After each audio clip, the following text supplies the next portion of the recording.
भवति भारत अकृतां धर्मस्य तदात्मनां रताम्यहम् परित्राणाय साधूनां विनाशाय च दुष्कृताम् धर्म संस्थापनार्थाय संभवामि युगे युगे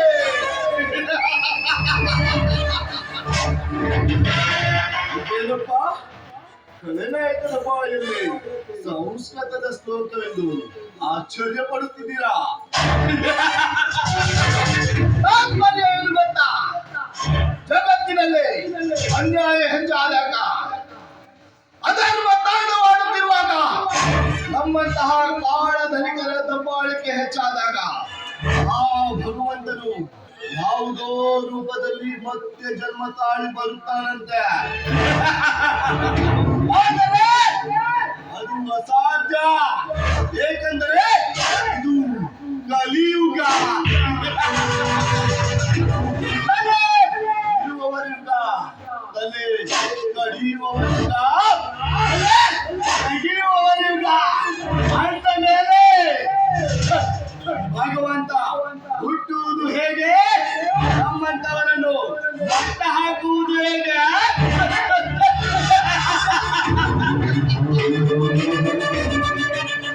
5 ವರ್ಷಕ್ಕೊಮ್ಮೆ ಚುನಾವಣೆ ಬಂತೆಂದರೆ ಸಾಕು, ನಿಮ್ಮ ಮನೆ ಬಾಗಿಲಿಗೆ ಬರ್ತೀವಿ ಶಾಂತಿ ಎಂದು.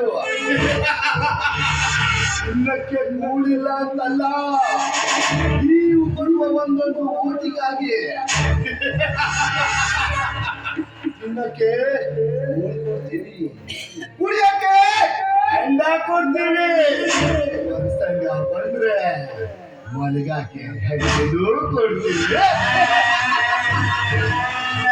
ಹೆಂಗಾದ್ರೂ ಮಾಡಿ ಹಾಕ್ಸ್ಕೊಂಡೇ ಇರ್ತೇವೆ.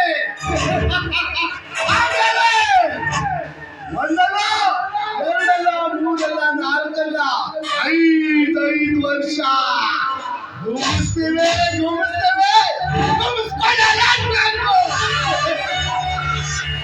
ಇದು ನಮ್ಮಂತಹ ಶ್ರೀಮಂತರ ವಿಚಾರ. ನಿಮಗೆ ತಿಳಿಯೋದಿಲ್ಲ, ತಿಳಿಯೋಕೆ ನಾವು ತಿಳಿಯೋದು ಇಲ್ಲ.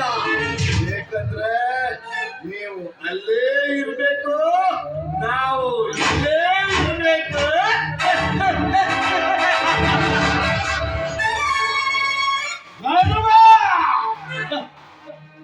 ಹಣದಲ್ಲಿ ದೊಡ್ಡವನು ಈ ಧರ್ಮ, ಹಕ್ಕಿನಲ್ಲಿ ದೊಡ್ಡವನು ಈ ಧರ್ಮ, ಸೌಲತ್ತಿನಲ್ಲಿ ದೊಡ್ಡವನು ಈ ಧರ್ಮ.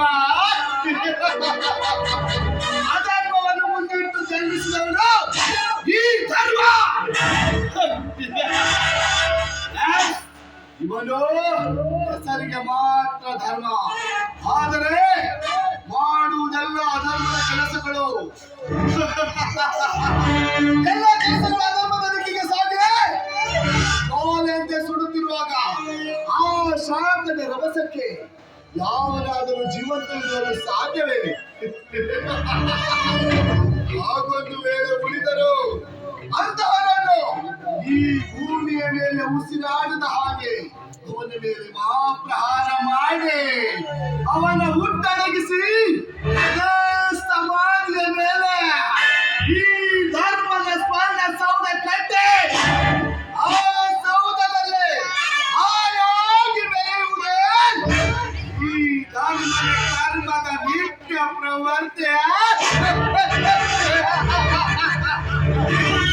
ನಾನೇ ಬೇರೆ, ನನ್ನ ಸ್ಟೈಲೇ ಬೇರೆ.